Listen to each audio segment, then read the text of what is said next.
Hello and welcome to episode 21 Bingo. of the franchise. I'm your host, Daniel Ehrenberg. And I am your host, Hank Papali. And it's still October. We're still at it, folks. Not done yet. But this is the final. No, it's not. No. Not the final one. Not yet. Almost. Almost. All right. Almost. The 9th and 10th Friday the 13th movies we're talking about today. Jason Goes to Hell, The Final Friday. The final one. Part 9. Part and 9. Jason X. Part 10. Yeah. Almost the final one. Yeah. So, it's a real sea change here.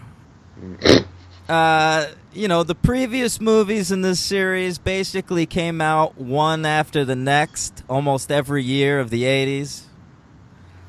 And we are in the 90s now. Yeah, we are. And Paramount no longer has the rights to Jason. Mm-hmm. They have reverted to New Line Cinema, purveyors of the Teenage Mutant Ninja Turtle franchise. Is that right? Yeah, that's what I was going to say, like, New Line has like a million amazing movies to their credit, but that's what you named. when I see that ladder come at me, that's what you think. I'm waiting for Michelangelo. Really? Yeah. Cowabunga. All right. Turtle Power. Yeah. But no, this is the first New Line release, Jason Goes to Hell, The Final Friday. It was intended to be the last in the series. I don't know why. They had just gotten the rights. I think New Line thought they were like too good for Friday the 13th or something. Because this movie is trying to be real cool. Yeah. True. And it's not cool. It's just gross. It's directed by a fella named Adam Marcus. Yeah. And written by two guys, Jay Hughley, which is a hilarious name, and Dean Lorey, a noted sitcom writer. Is that right? Yeah, he went on to write for a bunch of different shows. He's notably credited for 7 episodes of Arrested Development. Really? Yeah. Hmm. And by the way, the jokes in this movie must have been written by Jay Hughley. Apparently. It is not a funny movie. No, it ain't. It is grim and annoying. I wrote under the credits, director Adam Marcus with a side note, middling horror career. Writer, I wrote nobody. The word nobody. You're wrong, though. I am. And Yeah. music by A.W. Full. Yeah, Hank. Did you catch that? Yeah, I did. You don't have to explain your jokes to me. Well, sometimes I do. Yeah, maybe. Right. After 2 movies where the score was a little bit better, noticeably, the score was worse in this one. It's worse, and we're back to our old bud. There you go. I know. Yeah, Manfredini is back. Who I want to quickly point out because there's absolutely no point in spending any time on it, so we'll spend 5 seconds, literally. Remember how before he ripped off Jaws, and then he ripped off, I told you, the Gregorian chant? Sure. Well, now his theme throughout the movie is the opening theme to Wagner's Tristan and Isolde, unadulterated, absolutely taken, note for note. In Jason Goes to Hell? Yep. Da-dee-dee-dee. That's it throughout the movie. Da-dee-dee-dee. The opening notes. Yep. All right. Yep. So now he's moved on to... He's learning. He's learning how to, be a rip-off artist slowly but surely. It's taken him 13 years to get to Wagner. So... Sure. That's it for him. I don't want to waste time. You know who else is back in this movie? Kane Hodder? Well, yeah, we are in the Kane Hodder era. Yeah. Who's back? Sean S. Cunningham. Oh, I thought he didn't come back till 10. No, he's back to produce. I think, New Line, in their misguided efforts to, make a Friday the 13th movie, were like, you know what the fans need? The original auteur of this series to be back. Yeah, it worked. Yeah, so he has a producing credit. I don't know how much he actually did on the movie. I mean, considering the quality, probably a lot. I was going to say, probably a heavy amount of involvement. Yeah. Give me the stats. It was released August 13th, 1993. Friday the 13th. All right. Yeah. Also, August 13th. This is a classic August 13th release. Is it? Yeah, it seems to me. Mm-hmm. It seems Augusty to me. And I remember when this movie came out. I was too young Do to you? see it in theaters. But when I was a kid, I had this habit. My parents would get the Times in the summers. Sure. And I liked looking at the arts and entertainment section on Sundays because they'd have like really giant ads for movies. Yeah. You know what I'm talking about? Of course I do. Sure. Yeah. The layout, the one full page layouts. Yeah. Yeah. And or sometimes 2 full pages. Yeah. Yeah. And I remember the layout for this movie like chilling me a little bit. God, you were a precocious kid. I You thought were like, that snake thing was scary. You were like fucking 7. Yeah, I know. Jesus Christ. All right. Yeah. Yeah. Yeah. Budget of $3 million. Keeping it low. That's good. Mm-hmm. Box office of 15.9. All right. Pretty low. So low that I wrote down made less money than Super Mario Brothers that year. Yeah, that's not that surprising, though. Yeah. That was still a craze. Well, yeah, but that movie tanked. And Right. Nobody liked it. Wasn't Bob Hoskins in that? Yeah, he plays Super Mario. Oh, my Lord. John Leguizamo plays Luigi. Oh, that's right. I've seen that movie probably 12 times for some reason. Never seen it once. We were just talking about Chinatown, and I was like, I've seen that twice. Yeah. And I've seen that 100 times. Yeah. Yeah. No, me. I just sat my ass there as a kid watching Super Sure. Mario. And I've seen that movie in the last 5 years. Really? Well, Yeah. there's no excuse for that. But, yeah. I like made my girlfriend watch it. Okay. I was like, you want to watch a bad movie tonight? You know what's a good one? Mario Brothers. Yeah. Well, sure. I wish there was a sequel so we could talk about it on the show. There are very few movies I have more to say about than the Super Mario Brothers movie. Really? Yeah. All right. It's just so crazy to me how someone could play that game and then sit down and write that movie. Yeah, it's I don't get it. Anyway, Jason Goes to Hell. Yeah. Listen, there are 7 worthwhile minutes to this movie, in my opinion. Okay. I like the weird fake-out beginning. Oh, okay, right. But when he's apprehended? Yes. So to explain this to viewers... Yeah, that's not horrible. I mean, listeners. It starts out like any other Jason movie. Right. It's got a girl, and she goes to a cabin. The lights aren't working properly. She immediately goes... It's in Crystal Lake, of course. She immediately goes to take a shower, pulls her top off. Her boobs are enormous. Like crazy. She's wearing the highest waisted underwear you've ever seen in your life. That's true. They go past her belly button. Yeah, and then Jason shows up. She starts running. Yeah. And she makes her way out into a clearing where all of a sudden, spotlight on Jason, it's the FBI, and they nuke him. Yep. That's pretty baller. Yeah. It's a good beginning to a Friday the 13th movie. Yeah. Just blow him to bits. Yeah. Unfortunately... Then the credits happen. Well, yeah, but that leads us to the mythology of this film. Yeah. This is the 90s, where every shitty horror series all of a sudden had to develop this rich, detailed mythology. This is the decade that gave us the fact that Michael Myers from Halloween is somehow connected to the Druids. Oh. It's hinted at in part 2, but it's made explicit in the 90s. I didn't know that. Yeah. I don't remember that in part 2. They see Wow. like the Sam Hain logo on a blackboard at one point. Sam Hain? Yeah, it's a Druid thing. Okay. But in the like the curse of Michael Myers, it turns out like he's a descendant of a Druid cult. It sucks.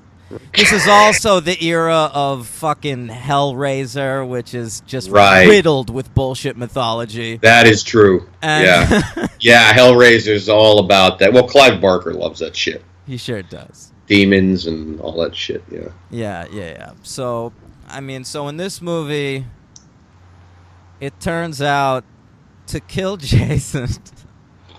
Mm-hmm. What is it? His heart must be destroyed.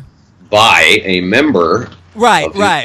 By a Voorhees. Yeah, which up to this point, we were never told there were any left.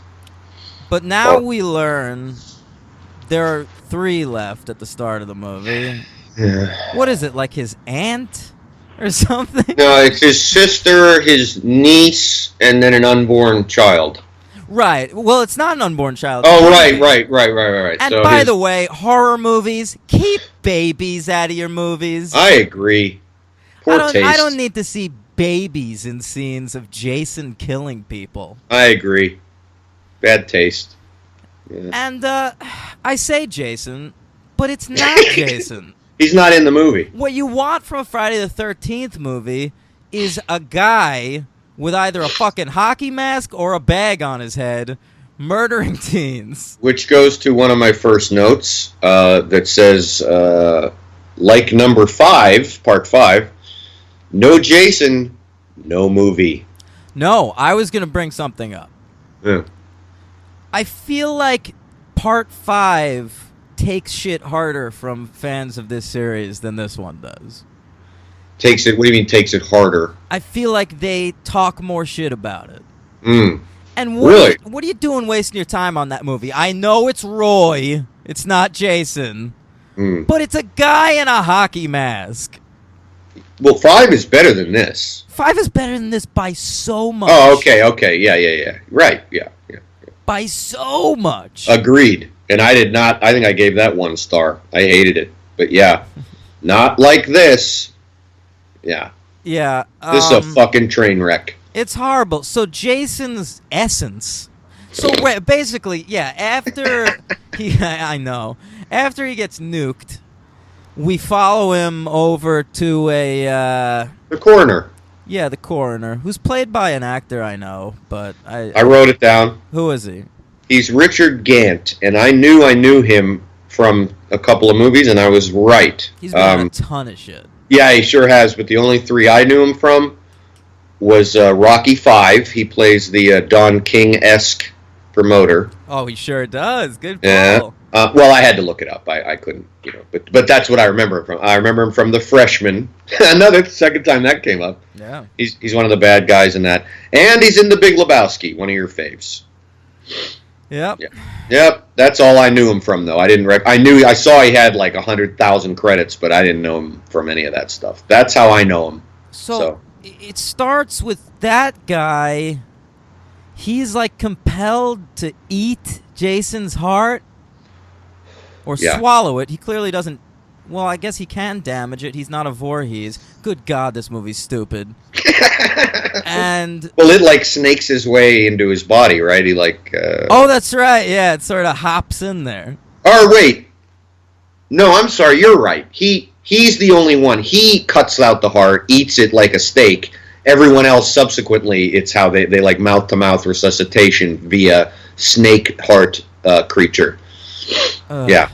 So, I can't even believe I'm explaining this, but right. So that's what keeps happening in this movie, though, is like every time the heart jumps into someone else's body, they become Jason.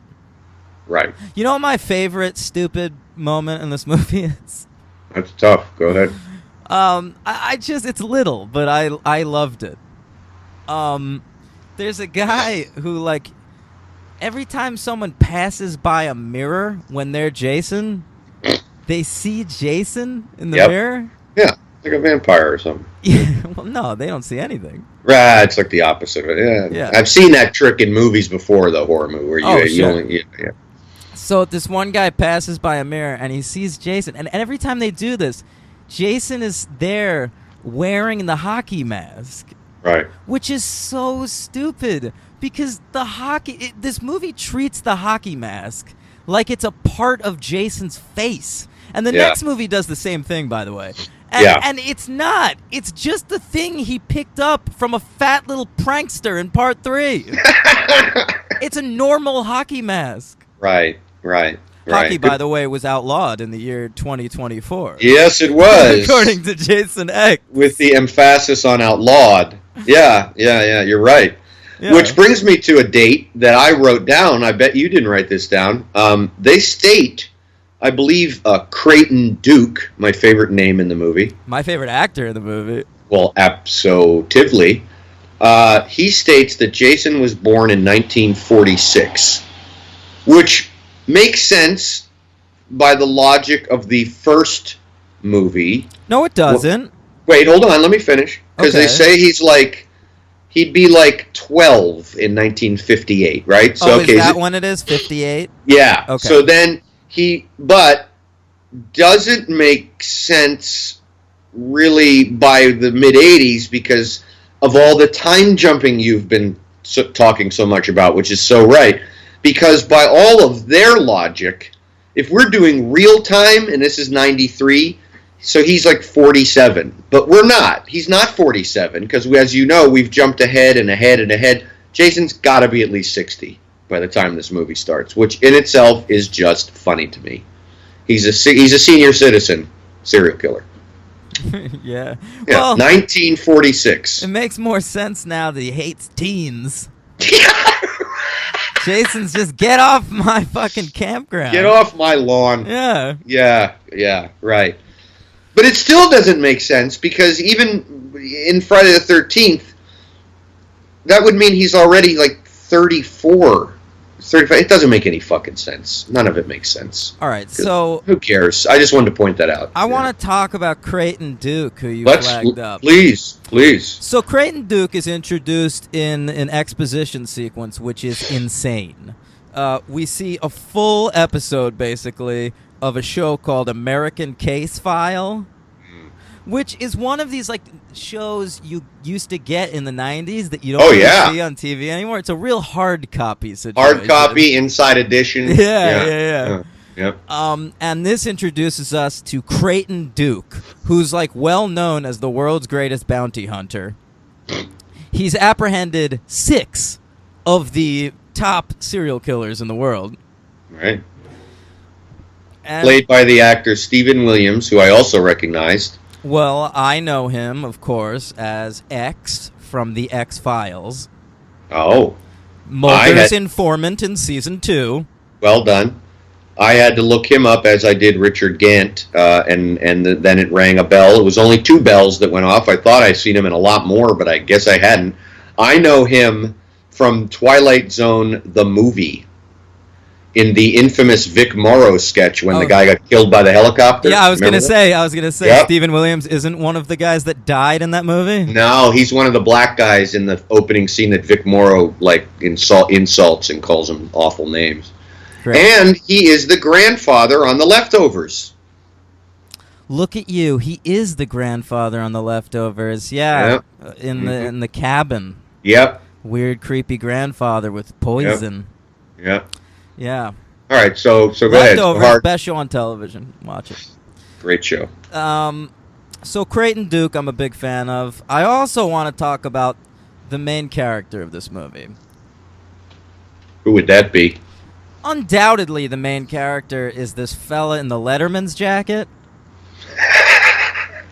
We're following him I guess everywhere. so. Yeah, I guess so. Yeah. And that is such a confusing character. Yeah, he really is. I didn't know what to make of him for a while. I didn't know what to make of him the entire movie because he's wearing a Letterman's jacket, right? But he's got this like nerdy haircut and he's wearing like nerdy glasses. Right. He looks sort of like that guy who's like Murphy Brown's boss or whatever. Miles, I think his name was. I don't know. And like and it's so weird because like visually you look at this guy and you're like, oh, he's the nerd, he's the prankster. Right. But then, like, everyone wants to fuck this guy. Yeah, I mean, he is propositioned outright by the hitchhiker who he picks up. Yeah, that's right. He picks up like 3 teens that are going hitchhiking Yeah. at Crystal Lake, and like 2 of them are a couple, and the other girl's like, as long as these guys are a couple, you want to fuck me? Pretty much. That's pretty much what she says. Yeah. And he's like, no. Because he's like saving himself for Jason's sister. Oh, my God. Right? Well, he already had a kid with her, so not really. I mean, he I don't know what he's doing. They're not even a couple anymore because she's dating the bad reporter. Wait, that's his kid? That's his kid. He's got I a know, don't Letterman's worry. jacket. How old is this guy supposed to be? Could be college, Letterman, you know. I don't know. Or it could be a Tonight, you know, the Late Night with David Letterman jacket. I knew you were going to make that joke. Wait, who's the All right. actor that All right. plays the weird stockbroker guy that she's dating? He's a reporter. He's the reporter on Hard Copy. Yeah, I know, but he's like a famous actor. Yes, he is, and here's the Henry point. Okay. Stephen Culp, who played Bobby Kennedy in 13 Days. Oh God, but he's been in tons of stuff. Yes, he has, but that's all I know him from. But he has one of those faces. He's done a lot of work. But It's like, have you seen a TV show? Then in Stephen it. Culp was in it. he's in it. Yeah. Yeah. He's definitely in it. But he was the best Bobby Kennedy. Can in I it. Google him real quick? I feel like Yeah, there's go for it. something I know him from, like. From Oh, I am sure you do. His TV credits were astonishing and a lot of junk, but shit, he's probably in the X-Files. Yeah. Here. I'll give you Henry Corner. Yeah, he is like one of those guys, probably like a Richard Gant and a Stephen Williams, like probably just in like a billion different things. And obviously, you can even tell in this movie, he's a good actor. He's just given nothing to do here. All right, So, I've got it, and it's kind of embarrassing. mm-mm. He had an arc on Grey's Anatomy where he was dating Sandra Oh, Oh, but then he turned out to be a real jerk. so he's just kind of always plays a jerk. I don't Except think for- always. except I think Robert he's a Kennedy. nice guy sometimes, but Mm.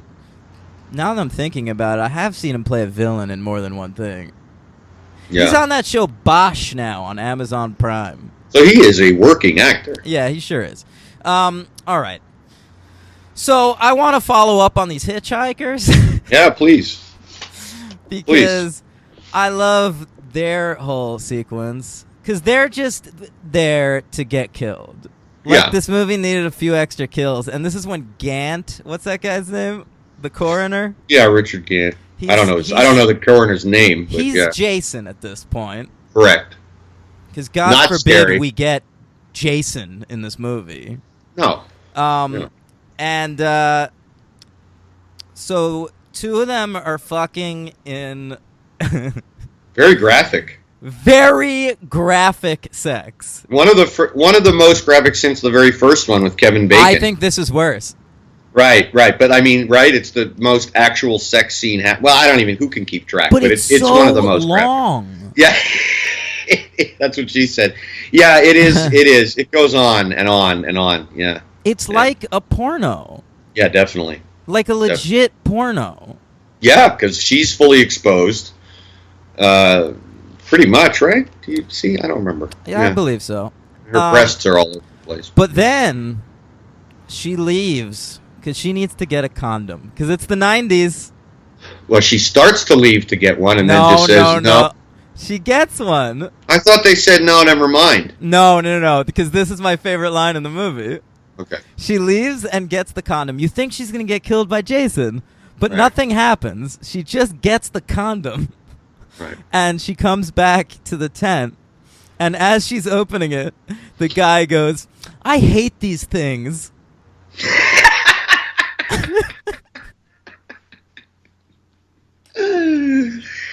Oh yeah. Oh, Yeah. It's a good line. yeah. Good line. Good And, line. and that's just a perfect example.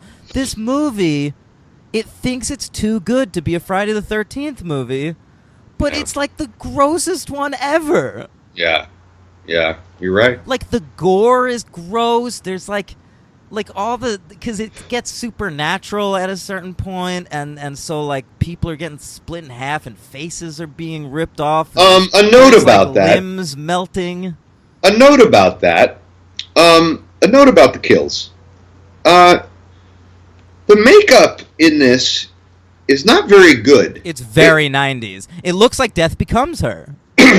Good call. Yeah, it's none of the makeup for any of the kills like make any sense. Like when whenever someone like gets hit in the head with a frying pan or something, like their face goes the opposite way, or like, it's almost like they couldn't get stunt coordinators, so they like wanted to make sure the actors were extra safe. So like anytime anyone gets stabbed or shot or whatever, it's always like a very bad cut to some showing off of makeup, but the makeup doesn't work. Like it doesn't look at all good. I think a lot of the makeup was done with like models and shit. I think too. you're right. Yeah.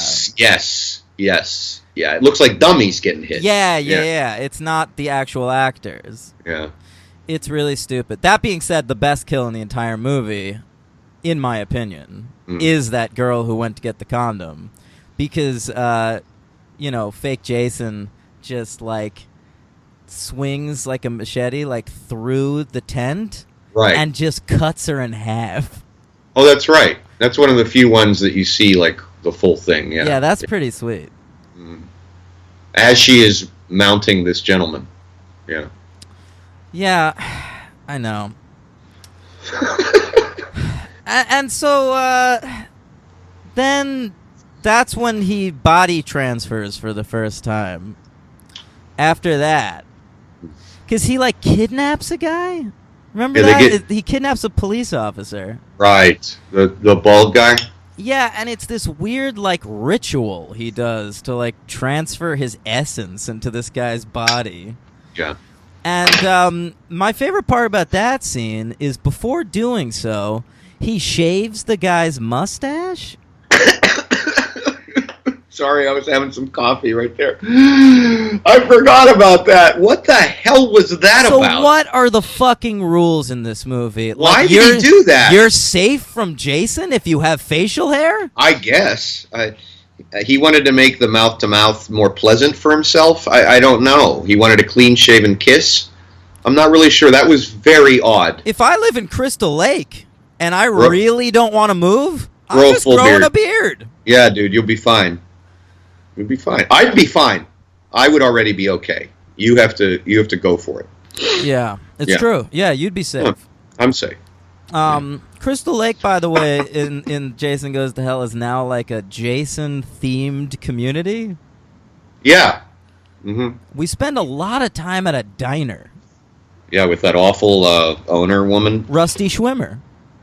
Is that the actress's name? Yeah, that's the actress's name. She plays Rusty Schwimmer. Rusty Schwimmer. She plays Louie's sister on Louie. She does? Yeah. What? Yeah. Jesus, I don't remember. I don't recognize her at all. Wow. Remember that episode where she farts for a really long time? Louis won a writing Emmy for that episode. Wow, and I've seen all of those. I don't remember her at all. Well, good for her. I don't know. All I wanted her to do in this one was die. I know, because her only character trait is cursing. Yeah. Ugh. And the midget husband she has? Yeah, you know who that guy was? Who? He's like a major recurring character on Will and Grace. Really? Yeah, he plays like this elderly gay guy named Beverly Leslie. 2 first names? Yeah, 2 first names. Because he's like Sean Hayes' nemesis. Okay. He's sort of like Newman. You know what I mean? Yeah, I've never seen Will and Grace, but yeah, I get it. Are you missing out? It was a revolutionary show. I did notice 25 minutes in, I noted, and I should have made this note earlier, but I waited for 25, give it the benefit of the doubt. My theory is still correct. My overarching theory of the movies. Of the even-numbered ones? Yep. I agree, because... not so much in 10, but it's better than 9. It is, and I liked it more than I thought I would. What, 10? There. Yeah, we're not there yet, but right. I think my theory is should really be told to the masses. It's an important theory. It's an important theory, and the 23 people that do listen to us, spread the word. We got more than that, brother. I know, I'm kidding. Yeah. Anyway, so what else do I got here? What else? So go ahead. I'm gonna you're still going plot. on plot. Yeah, boy, it's a long plot. It's not a plot summary. I'm just going through the plot because it's such a hard movie to follow, and there's Right. no way I can summarize it easily. Cliff notes. Yeah. Yeah. So next, there's the stock, Culp, stockbroker guy. I love that you call him a stockbroker. That's what he looks like. Because he looks like one. Come on, this. I'm sorry. Did this movie come out a year after Glenn Ross? I couldn't tell. They're not stockbrokers either, but I see where you're going. Wait, what? They're real estate agents, pal. Oh, you're right. I haven't seen Don't that in a fuck while. with me, fella. Sure. Always be Talking clever. about a Cadillac car here. Yeah. All right. Anyway. Yeah. Okay, so I get it. his whole idea is he's gonna steal, fucking whatever. Jason's sister gets murdered, and he's dating the niece, Right. and he steals Jason's sister's body from the morgue. To make a story out of it, yeah. Yeah, because he's the host from Hard Copy or He whatever. puts it in the basement of the Voorhees house, which I didn't know still existed. Yeah, it's like an estate too. Never even saw it before. Yeah, who the fuck knew Pamela? Why wasn't Jason staying there, by the way? He's got his shitty little shack in the second Yeah, I know. one. He's got the shit shack, and he's got a nice estate with multiple floors and a basement for bodies. I mean, he would have been fine. It looked like something out of Flowers in the Attic. Yeah, should have kept that. I don't know. Meanwhile, there's a lot going on in that estate because weird, nerdy Letterman guy comes in. Right. And did you catch this? He sees a mysterious-looking book on the table there. Are you going to say the Necronomicon? Well, it's the Necronomicon, but... Yeah, I'm not Necronomicon. Boy, I'm going to get shit for that mispronunciation. No, I didn't. I noticed it after, but I noticed something else that I hope you didn't. So Okay, what is it? maybe we'll be 1-1 here. I read about the Necronomicon after. I noticed at the very end when they fall into the basement. Oh, I'm sorry. Are you being hit by a car right now? Yeah, I'll be back in a minute, folks. I'm being taken out with the garbage.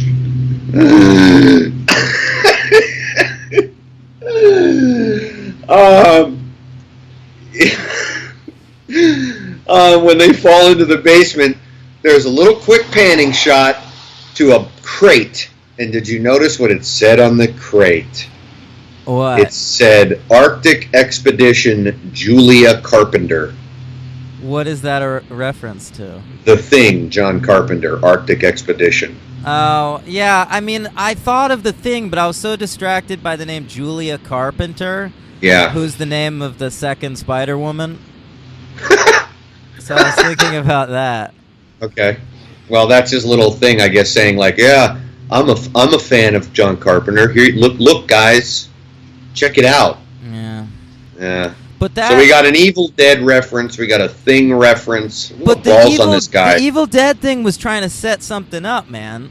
Because I don't know if you knew about this, but years before they were going to make Freddy versus Jason, that movie was going to be Ash versus Freddy versus Jason. Nope, didn't know. Yeah. Like, they were going to fold, and they've still talked about that. I think it's probably dead at this point now that there's the Ash versus Evil Dead TV show, which is fantastic.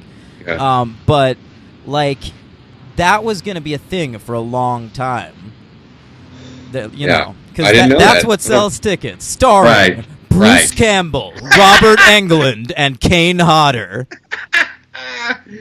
Sells a certain amount of tickets to a certain type of person. Yeah, I'd have seen it.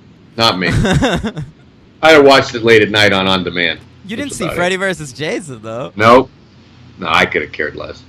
I saw that in theaters. Obviously. Yeah.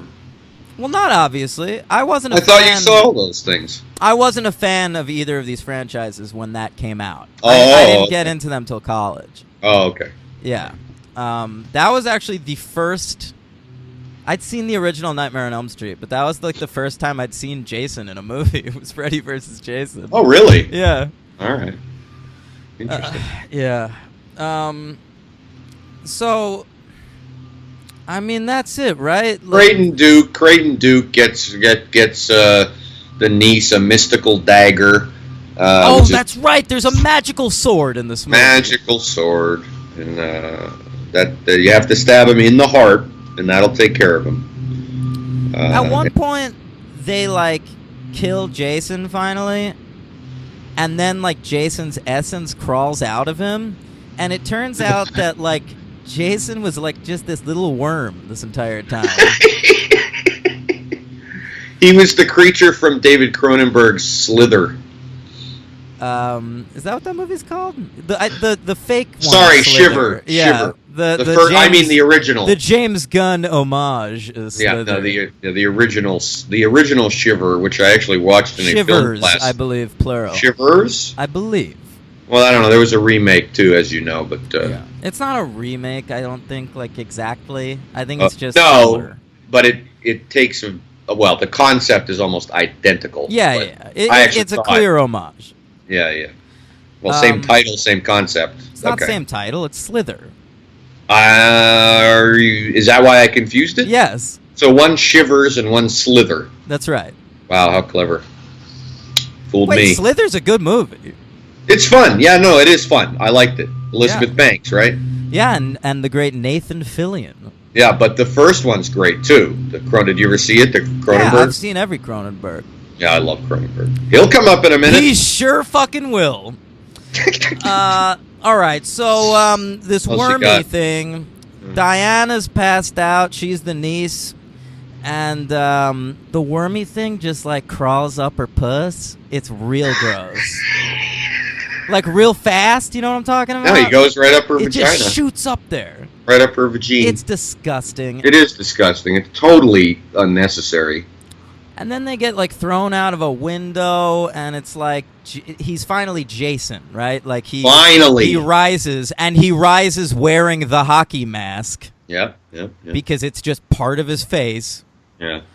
And they get in a fight outside on a jungle gym. Who thought it was a good idea to have the final fight of this movie on a jungle gym?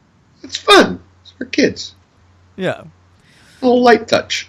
But then what happens is the forces of light come from the skies. Oh my God.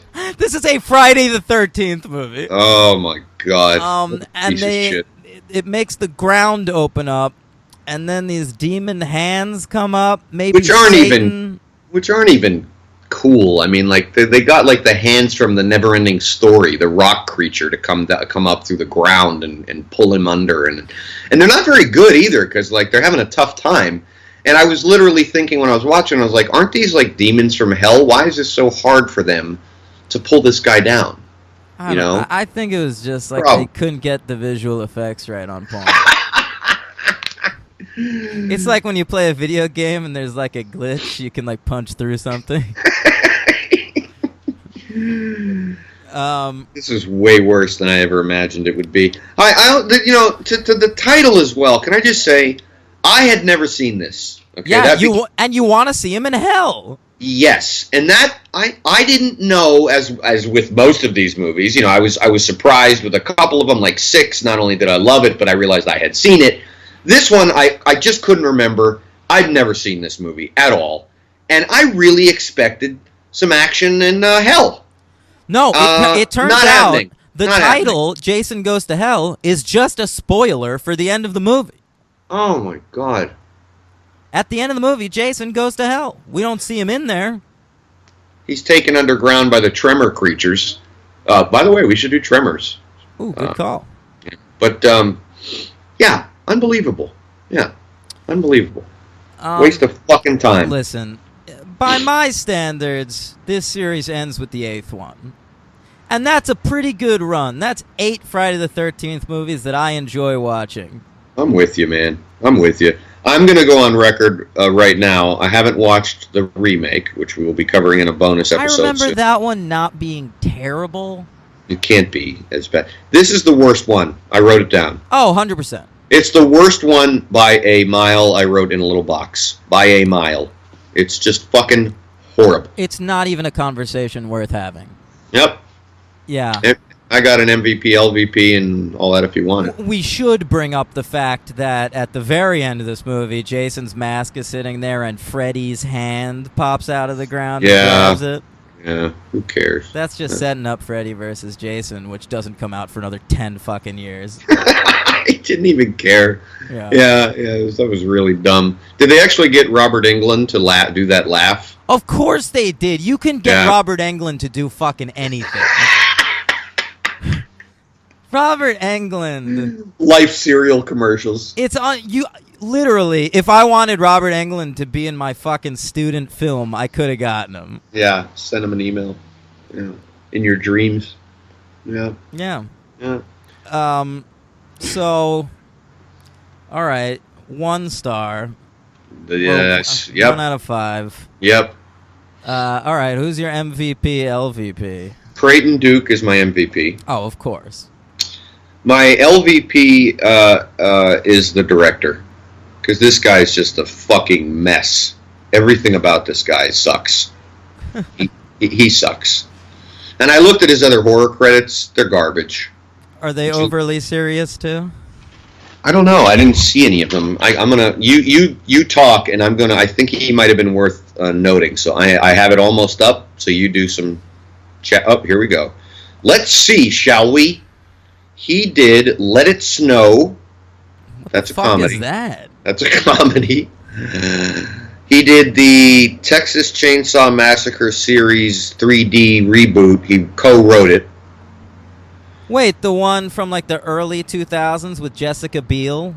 No, the 2013. Oh my god, I didn't know that existed. Yeah, I didn't either. Like I said, middling. He directed the feature 2008 film. Yeah, right, feature film called Conspiracy for Sony Pictures, which he co-wrote, starring Val Kilmer. Is that a Nazi movie? No, that's a great movie. That's by HBO. That's Kenneth Branagh. Oh, that's what I'm thinking of. And Stanley Tucci. Conspiracies with Val Kilmer and Gary Cole of Office Space fame.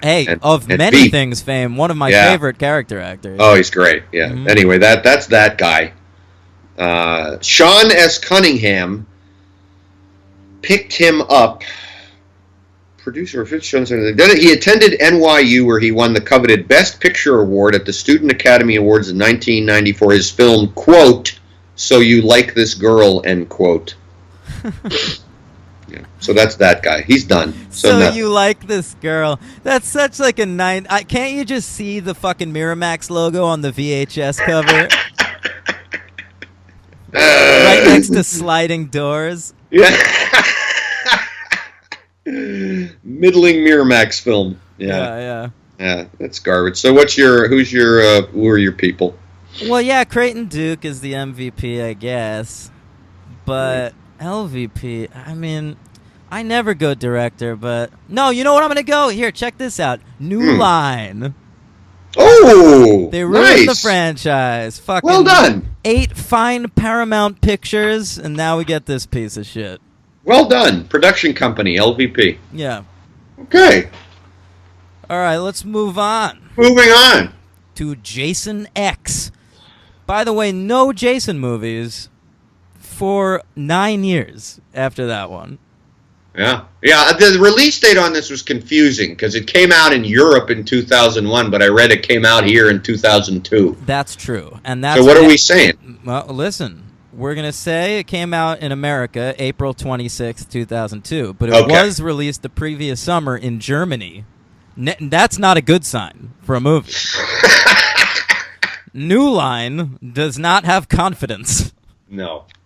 So we're still with New Line, though. Yeah, we're still with New Line. They fucking did nothing with this franchise. Fuck that company. Well, okay. They did a lot of great movies. Like what? 7. Did they make that? Yeah, I could picture that. That's all I can think of right now, but I know that I've seen that logo on some extremely respectable movies. They did the Blade movies. Yeah, all right. I'd have to look it up, but New Line is a very you know they are. Yo, me, Nathaniel, and Katie got drunk recently and watched Blade 2. Mm-hmm. What a piece of shit. I believe you. I saw it once. I don't remember anything about it. I didn't either, and it was so much worse than I remembered. Yeah. We'll have to cover that, We'll get there. Yeah. So Jason X is directed by a fellow named James Isaac, R.I.P. by the way. Yeah, he's dead. Yeah. That's my only note on him, that he's dead. Yeah.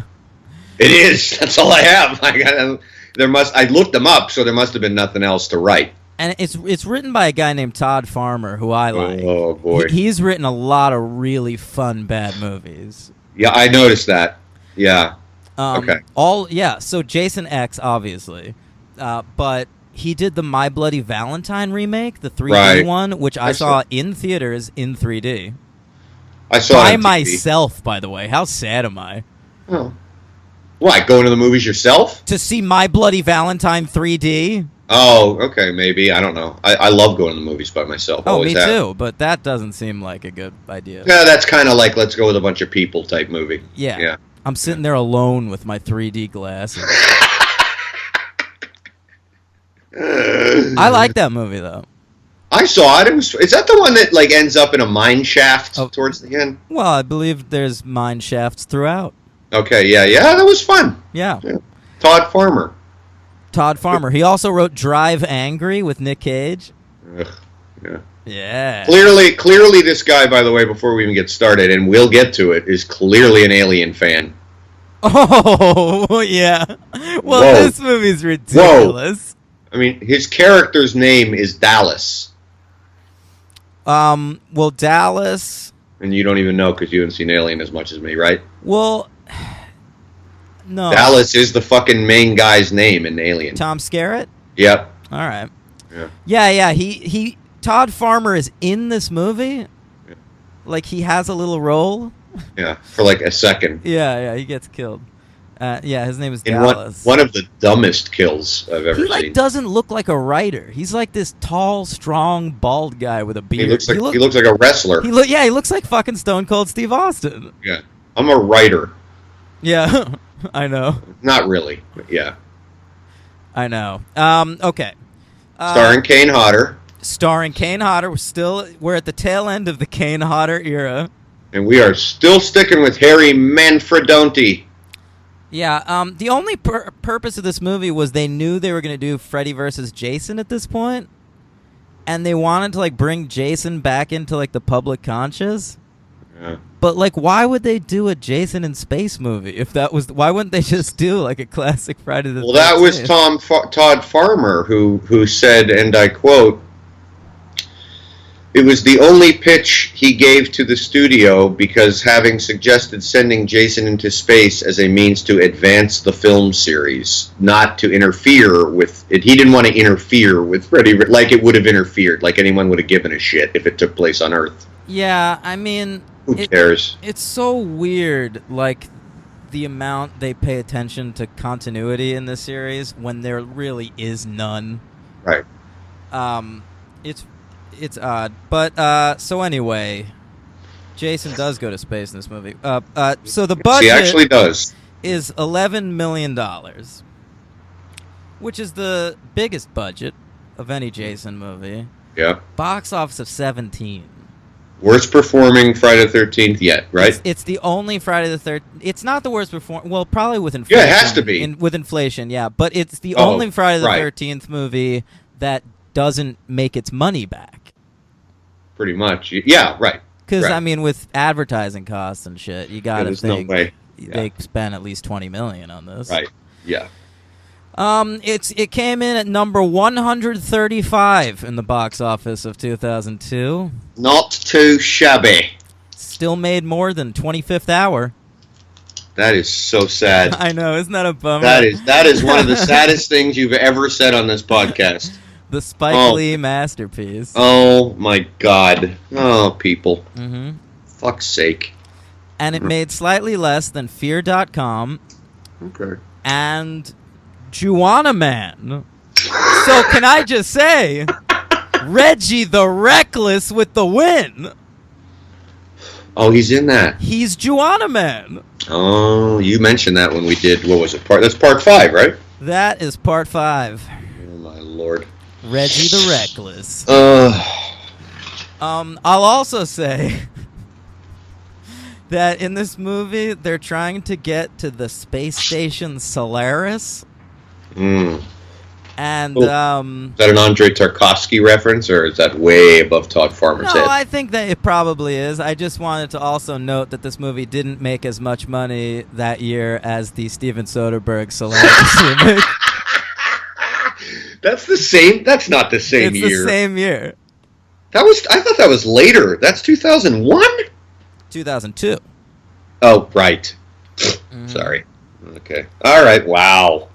My family used to have a tradition of going to the movies on Thanksgiving every year. Sure.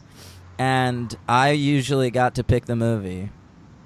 And I broke the tradition that year because I picked Solaris. Mm-hmm. And everyone hated it. Of course they did. Yeah.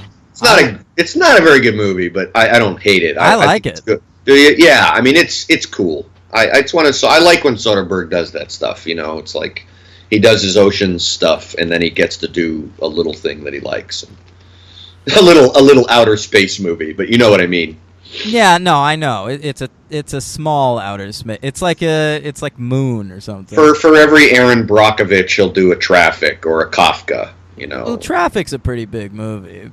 That's why I quickly said Kafka. It's like sexualizing videotape. Well, that was his first movie. It's like for every Ocean's 11, he'll make a Full Frontal. There you go. Yeah, that's a.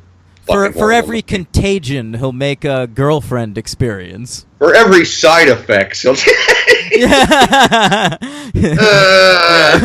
go on and on with him. That's really a pattern with him. Yeah, it's true. Jesus, that's a pattern for some directors, but boy, he really, really does it. Yeah, wow. One for them, one for me. That's how it is. He's a nice guy too. I met him a couple of times. He's a weirdo. In real life? I don't know, man. I've seen Schizopolis. I didn't see that. Yeah. He's in that. In real life, he's a really cool guy. Okay. But anyway. I buy it. Anyway. You're a fan of that Nick thing, right? Nick? The Nick. Oh, yes. I'm a huge fan. I own it. I love it. One of my favorite TV shows ever. Whoa. Love it. Okay. Love it. Anyway. I've only seen the pilot. Jason X, I mean, where do we start? The movie. This plot is easy. It is, kind of. It starts in the year 2010. Right. And we're at the Crystal Lake Research Facility. Of course we are. Yeah. Jason is about to be cryogenically suspended by David Cronenberg. Awesome. As a scientist, who he was Go ahead. You know why he was in the movie? Nope. Because this director James Isaac was a visual effects guy, and he'd worked on Existenz a couple years ago. Oh, there you go. Yeah. Yeah.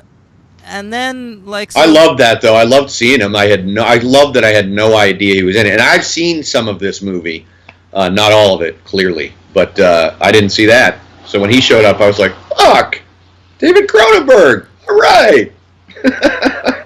So, yeah, I mean, Cronenberg gets killed, but something goes wrong with this freezing process. Well, they don't mean to freeze him, remember? They don't want to freeze him. Cronenberg wants to study him, and they're not... because his tissue... Right. We learned for the first time that Jason is essentially Wolverine. He can regenerate tissue. Which, fine. That makes more sense than he's a little wormy thing that body hops. Absolutely. So what happens, of course, he's chained up to be studied and not shipped away, and he, of course, escapes, and then he's chasing the lone doctor who survives, played by the actress with one of my favorite Friday the 13th actress names, Lexa Doig. And she's the final girl. She's the Lexa Doig, and he chases. She leads him into the cryo chamber, puts him in it, and he stabs her through these what I can only assume is steel made out of paper, and he lets in the cryo thing that therefore. No, he's Wolverine, himself. Man. He could cut through adamantium. True. Good point. He freezes himself and her. By the way, before we even get started, another 2 in a row, by the way, movies, 9 and 10, where they're really overdoing the Jason makeup underneath the mask. Like his head is like in 9 and 10. He looks like a fucking alien. It's like it was good enough where he's just deformed and like kind of bald. It's scarier when he's just a guy. Yeah, it's just. I mean, he looks like something out of like Enemy Mine. You know, he's starring Dennis Quaid, your favorite actor. And I don't mind Dennis Quaid. You said a couple weeks ago, you said like the least interesting actor around or something. That's true, but that doesn't necessarily make him a bad actor. No, right, yeah. But anyway, overdoing it on the Jason makeup. Anyway, so we go into space 400 years later. Yeah, we're in the year 2455. I love when they go so far ahead that you can't even wrap your mind around it. You can't even wrap your mind around it. Like, it's not 150 years. It's not even 200 years. We have to go 455 years ahead. It's like, I don't know where we are. I don't know what we're doing. What is this? Star Trek Generations? I mean, what's happening? So, Star Trek Generations. So, we're aboard, we're aboard a ship, a spaceship. Mm-hmm. And, Earth has been wiped out, and now we're living on Earth 2. From DC Comics, right? Yeah, I had the same thought. I could not stop thinking of the fucking Flash when I was watching this movie.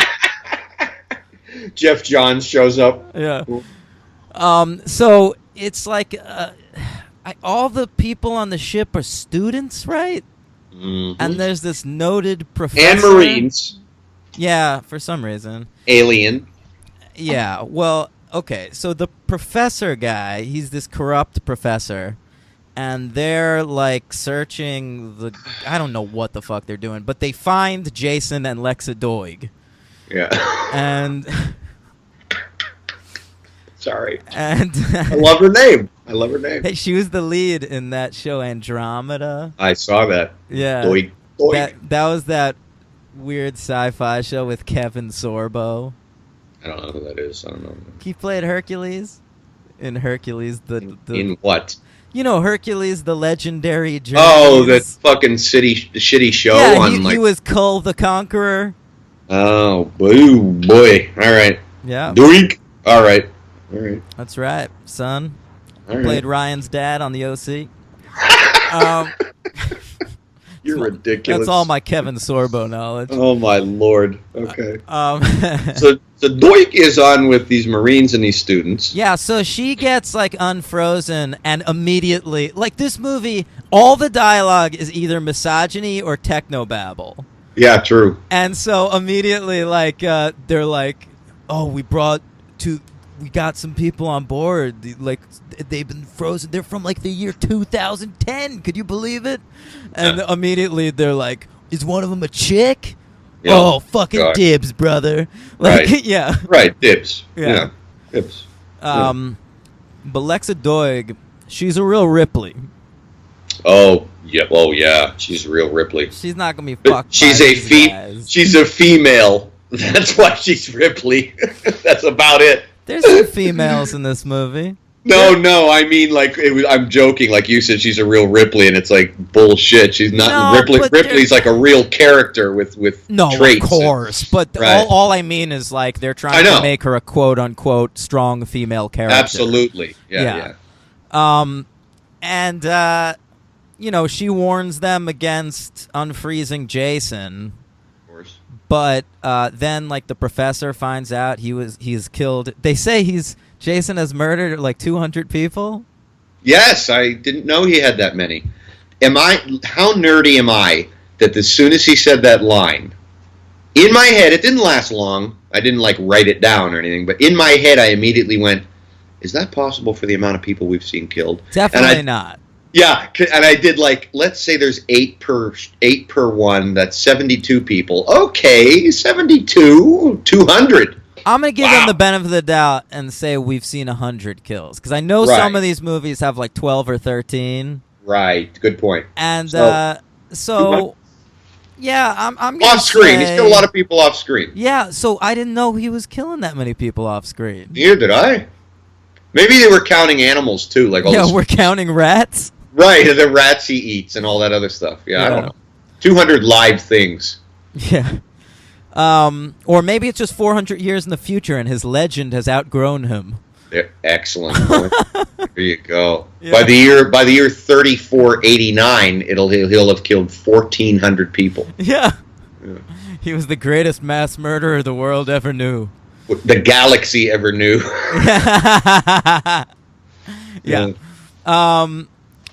Yeah. So this guy sees dollar signs in his eyes. The professor. Yeah, the professor. So they unfreeze Jason and he immediately starts killing people. And that's the movie. And then it's Alien, but it's Jason. It's not you got an alien walking around a ship. It's Jason. And then Jason 2.0. We'll get there. Oh, I thought we were there. Yeah, can I say something about... I have 3 different notes on the same subject, so I might as well get it out of the way. I think, and you can help me out here, in my immediate recollection, this is without question the worst looking major motion picture sci-fi movie ever. Like it is the worst effects, the worst looking spaceship, the worst costumes. Everything looks like it's like a cheap sci-fi channel in the afternoon movie. It is awful looking. I'm gonna bring up a contender. Do it. Wing Commander. Refresh me. That was based on like a PC video game, and it was with Freddie Prinze Jr. and Matthew Lillard. And that looks just as bad? Yeah, that's like, it's the same dog shit effects, but it came out like probably like 3 years earlier, so it looks even worse. The effects in this movie. I didn't even want to get to the effects are fine. That's fodder for fun.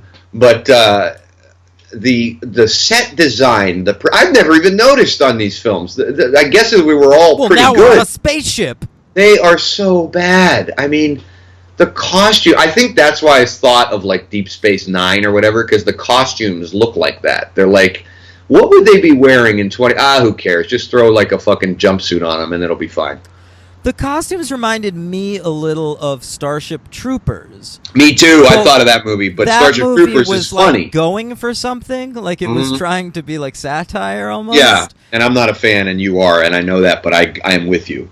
Yeah, but like this, we're supposed to take it seriously. We sure are. Well, kind of. It's a pretty fun movie. Yeah, I mean, it looks like Tomorrowland, but it's you're right. The movie? Yeah, or the ride. I honestly didn't know what you were talking about. I'm talking about both. Whatever. I didn't see the movie, and I don't think I've been on the ride, but I've seen clips.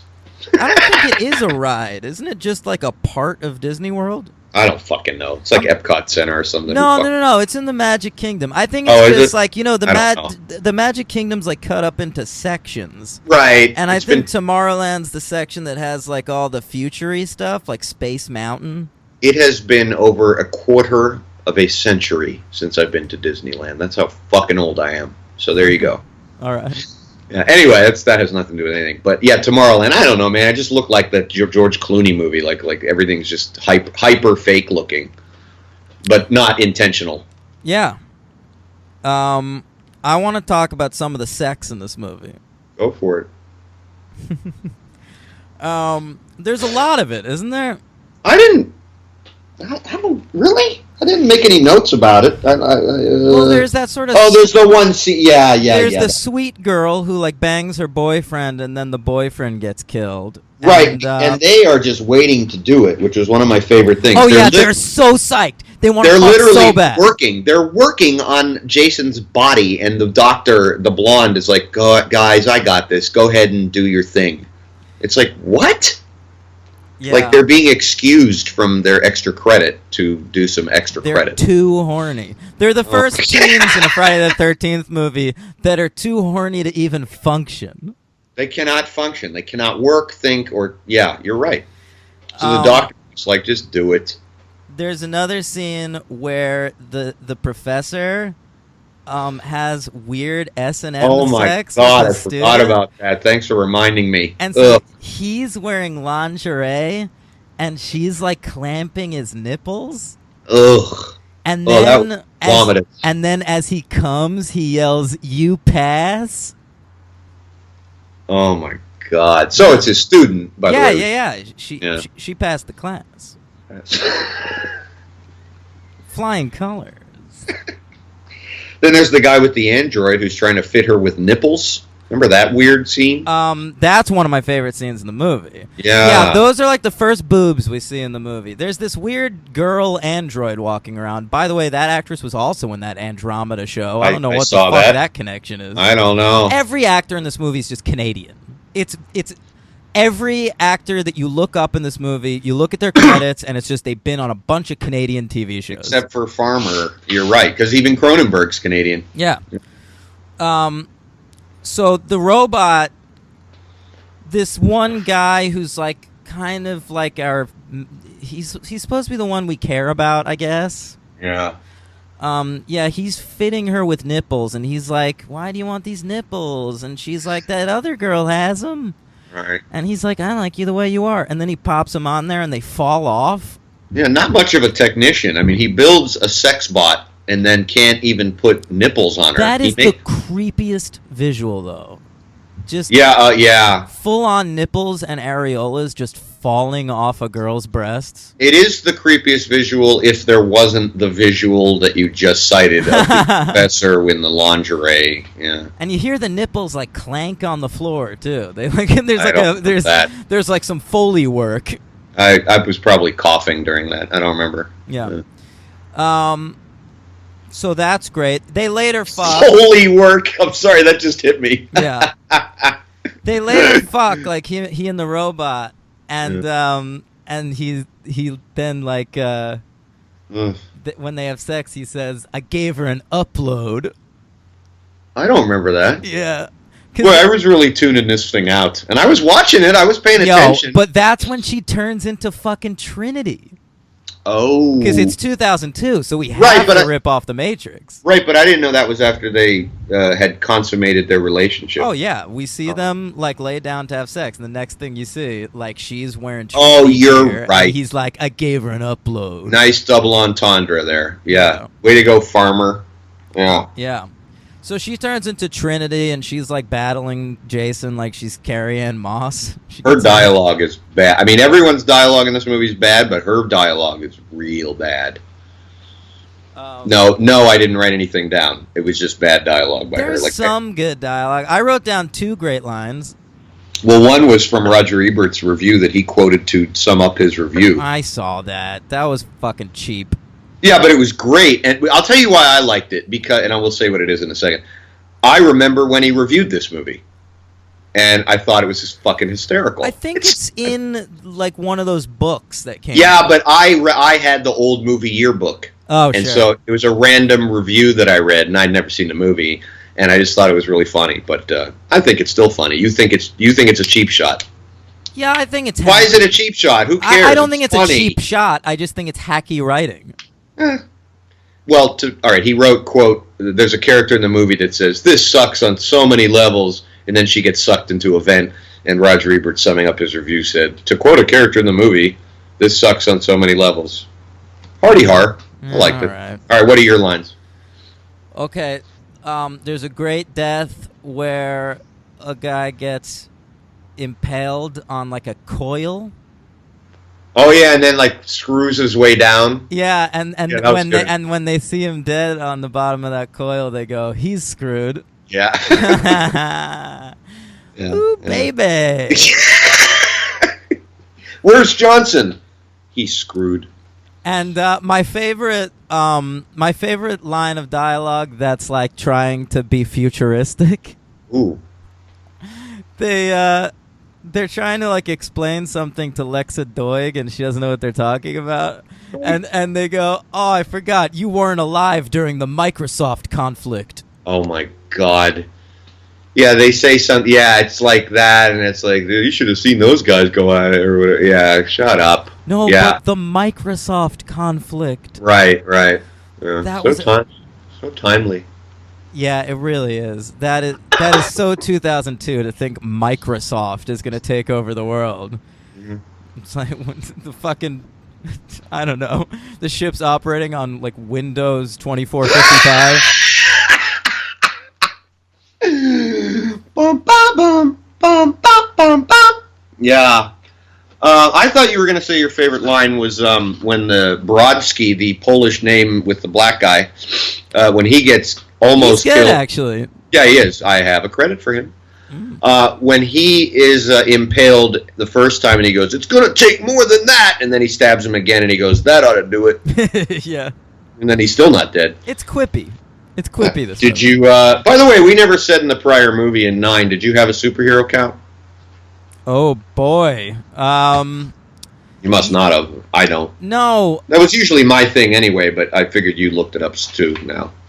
I think Stephen Culp is in like a No. Captain America movie or something. No? No. All right. I thoroughly vetted that movie because I never wanted to be caught off guard again like you caught me off guard in part 8. This one is a gem. Are you ready? I am ready. Might as well give it to you. Sure. Brodsky, that guy, the black soldier, the leader of the Marines, is actor named Peter Mensch. And I knew him from something, and guess what he's in? What? The Incredible Hulk with Edward Norton. Well, you are the only person that's seen that more than once. I love it. It's one of my faves. Good movie, but It's one of my favorite in the MCU. don't say MCU. Oh, that annoyed that you don't like it. I don't like it. It's one of my favorite. It's the Marvel Let me say- movies. Oh, not even Marvel Cinematic Universe. No, just forget that. it's one of my favorites in the Marvel Cinematic Universe. Seriously. He's General Joe somebody. He's like one of Thunderfoot's. What's Thunderbolt Ross. That's how much I love the movie. I couldn't think of it. Yeah, he's William Hurt's like right hand man. Sure. So there you go, superhero count 1. Boom. That's the first time in a while, maybe since U.S. Marshals, that we've had a Marvel movie one. Yeah, it's true. We had Kevin Bacon in X-Men, but it's been a while. No, I'm sorry. You found the X. You found Lady Deathstrike. Yeah. Anyway. So go ahead, continue. Well, we should talk about the tagline of this movie: "Evil gets an upgrade." Yeah. Because Jason, at some point in this movie, becomes like it's sort of like in Teenage Mutant Ninja Turtles 2 when like Shredder like turns into Super Shredder. Yeah. He's just No, super, I wouldn't. I don't know what you're talking about. yeah. He's Super Jason, and he gets a metal mask. I don't know why. A new face. A new face, yeah. And he's just like a fucking demon. He looks like Yeah. Lord Zed from the Power Rangers. Again. I know none of my references are hitting you right now. Power Rangers and Teenage. Look, Teenage Mutant Ninja Turtles. I mean, I know who you're talking about with Shredder, but Power Rangers. I'm sorry. Yeah. I know what they are, but I don't know who. Yeah. Anyway, Hey, they're making that new one. I'm gonna have to start throwing out fucking Voltron and He-Man references. Yeah, to but you. I'll get those, motherfucker. Yeah, it's true. Cause yeah. There's nothing from my childhood that I can cite that you still won't know. There's plenty of people your age should be like, huh? But you're never going to be like, doink. No way, Ooh, man. Boom. Gem and the holograms, son. Oh my God. We are the Misfits. Our songs are better. Okay. She-Ra. Yeah. Princess of Power. Okay. So what'd you think of that? I'm sorry, we went on such a tangent. I don't know what the fuck you're Jason, talking Super about. Jason. Oh, it's fucking stupid. It was dumb. It I mean, kind of loses me. Like, I was kind of Yeah. into the movie until the last, like, 20 Right. minutes. right. He's already indestructible. You know, it's like, what are we doing? He's already indestructible. Are we going to make him more indestructible? I mean, you know, it leads him to the Brodsky in space thing, you know. Pigs in space. You know, when they're flying through with that great graphic. Oh, at the very end, yeah. Yeah, it looked like, you know, Miss Piggy riding a bicycle or some shit. Yeah, it and was. presumably that's Earth 2 that we see them flying towards? Yeah, I guess, because if they're going to Earth 1, yeah, it has to be because Because there's Earth the 1 end. we see at the beginning in the opening credits is, like, engulfed in flame. It looks like fucking Wall-E. Right. Wally could take on Super Jason. No, we couldn't. No, probably. I'd love to see Super Wall-E. Wally. But A serial killer version of Wally. yeah. So they fly towards Earth 2 and we see those campers and they're like, "Is that a shooting star?" And that's the end of the Yes, baby. movie. Yeah. Sure is, baby. and you see Jason's mask, his metal mask. His metal mask float to the bottom of Crystal Lake. That's pretty good aim too, to fly from outer space and they land right in Crystal Lake. But how was that Crystal Lake? What, did we terraform a planet to be exactly the same geography as Earth 1? I think so. That's a really good point. That didn't occur to me. Well, isn't the DC thing Earth 2? Isn't that very much like Earth? But that's just like a multiverse kind of a thing. Like it takes place in a totally different universe. You're losing me. It's not the same galaxy. I see. All right. Yeah. A little heady for me there. I have read those Earth 2 comics, some of them, but I don't remember. Okay. Yeah, you're right. So they're terraforming it. Don't forget to put in the place where all those people were killed. We need to recreate that. Yeah, exactly. Yeah. You know, maybe let's leave Auschwitz out of Earth 2. Oh my God, I was just going to say that. That is so bizarre the way we think. I was just going to say, let's put in Auschwitz too. Yeah. Yeah. Oh, Auschwitz too. So that's basically the movie. I've got like a couple extra notes. Oh, please go. I think we're good on time. Go ahead. Yeah. The teacher, the professor, who's like a piece of shit, dies off screen. No, thank you. You gotta have the most contemptible characters die on screen. Come on. What are you doing? And my other favorite part of this movie is there's a setup early on that there's a weird like CGI chamber. We see these two characters playing like virtual reality, a VR.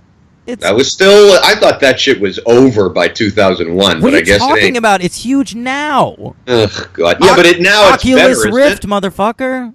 Okay, but isn't it better now? I mean, back then it was dog shit. Oh yeah, it was horrible. You were still like Max Headroom in it. Yeah, you know? I played like the Virtual Boy, which was Nintendo's virtual reality console. There's an early Mad About You episode where like Paul tries virtual reality and he's blown away, and it just holds up like dog shit. Yeah. Paul Reiser. Yeah, Paul Reiser. Aliens Paul Reiser. Oh, good point. Yeah. Apropos. Surprised he didn't make an appearance in this. How dare you? Paul Reiser's way too good for this. I love Paul Reiser. He's great. Great in the what's that thing that you liked but I loved about the drummer? Whiplash. He's in that? Oh, yeah. He's great in that. Yep. Yeah. Wait, I loved that. That was like number 4 on my top 10 I didn't think it made your top 10. No, it made me cry like a bitch. Yeah, me too. Yeah. It was like number 2 on my list, I think, yeah. Yeah, it was way high on mine. Okay, so we see them play this game, and you don't know it's a game at first. So they just cut to these two guys fighting these like dino beasts. Oh, my God. And then we find out it's a game. And that's all to set up this thing later on in the movie where we're trying to stave off Jason. So they make a simulation of Camp Crystal Lake, and I legitimately think this is the best part of the movie. Fucking with his head again. Yeah, that's probably why. It's old school. But so what they do, it's like a simulation of Crystal Lake, and they cut to these two girls, and they're like simulated girls at Crystal Lake, and they go, they turn to Jason, and they go, do you want to drink a beer or smoke some pot or have premarital sex? We love premarital sex. And then they just pop their tops off. It is awesome. Kind of impressive for 2001. I thought they'd be not doing that kind of thing anymore, but they didn't care. But there's a self-awareness about it, which I think lets them get away with it. Yeah, which is kudos. Yeah. It's good. Yeah. So that's all I have on Jason X. How about you? I really don't have much more. I enjoyed it more than 9 for sure, but I'm conflicted on the star rating because it really is a piece of shit. It's terrible, but I'm going to give it a 2 because it was entertainingly terrible. You know, the thing is, I gave the very first one 2 stars, and I don't want to equate it in any way with that. Could I give it 2, but still spiritually give it 1? Sure. It's a 1-star movie, man. You know it is. 2. On its own. No, because I think there's genuinely funny stuff in here. Like, it's not all embarrassing, and it's not all like unself-aware. All right, fine. You bumped me up. I had it written 1 star. You're bumping me up. I'll give it 2. It's a weak 2, but I'll give it 2. Okay. And I got an MVP and an LVP. My MVP. I got to narrow this down because I got 2 and 2. I've got definitely 2 MVPs. Oh, all right, fine. Then I'm going to keep. I have 2 and 2. So go ahead. Brodsky, the black guy. Sure, good call. And I love that robot. M15 or whatever her name is. Yeah, F something 14, I think. Did you like her as much when it was just her head for the last 10 minutes? Yeah, it was an odd choice. Like the survivors of this movie are the nice guy we're supposed to like, Lexa Doig, and that robot's head. Yeah. And by the way, there are a few shots during that because like some of the shots they like CGI'd like the actress's head so that it looks like he's holding her. Oh my God! And yeah, there are a few shots where he's just holding a mannequin head. Absolutely, he is. It is amazing. It really is. Yeah. All right, LVP. Yeah. What's yours? Well, I got 2 MVPs. I'm going with David Cronenberg. Okay. And Lexa Doig because I thought she was not bad as a female lead. I could see she carried the movie. Yeah, a little bit of charisma there. Not a lot, but a little bit. Yeah. LVP is going. I'm going to do a little bit of a New Line thing with like you did, but I'm giving it to 2. I'm giving it 1 to a character. Mine is Azrael. Oh, he is awful. You're right. I didn't write anything about Azrael down. I totally forgot about him. He is awful. But he's the prankster. Yeah, but he's totally terrible. The prankster. Yeah, he's not really bad. He's not a good prankster like we've seen before. He's like a bad one. He's an actor that's been in a lot of stuff too. Really? Yeah, I'm gonna look it up. Who's your other one? My other LVP is not a person. It is the special effects. I couldn't find who did them, and I didn't want to rewatch the movie to get to the credits or rewind it to the credits. So I just put these special effects are the LVP. I mean, it's pretty amazing. They're so fucking bad. I couldn't. Yeah. So. Yeah. So who's your LVP now? Or you're looking up? I'm going with Azrael, but I'm. Oh, all right. We share actor. it. Yeah, sure. Go ahead. Here, give me another Henry Corner. Was it? I think it might have been an early Christian Bale. No, it's a fella named Dov Tiefenbach. Let's see what I know him from. Is he related to Lar Park? Didn't she have another name? Yeah, but we couldn't remember it. Yeah. We never did say it, so. Yeah, he was one of these guys that, like, if you watched, like, comedies in, like, the late 90s and early 2000s, he'd show up. Oh, okay. You know what I mean? Like, he's in the first Harold and Kumar. Oh, boy. He's in a bunch of shit like that. He's in Tommy Boy. Playing probably the same character. No, he never has, like, a big role. He just shows up and stuff. Yeah. Anyway, that's what I was thinking of. Dov Tiefenster. Yeah, he's good on an episode of Wonder Falls. I forgot about that. Anyway, he sucks. LVP. Let's wrap up.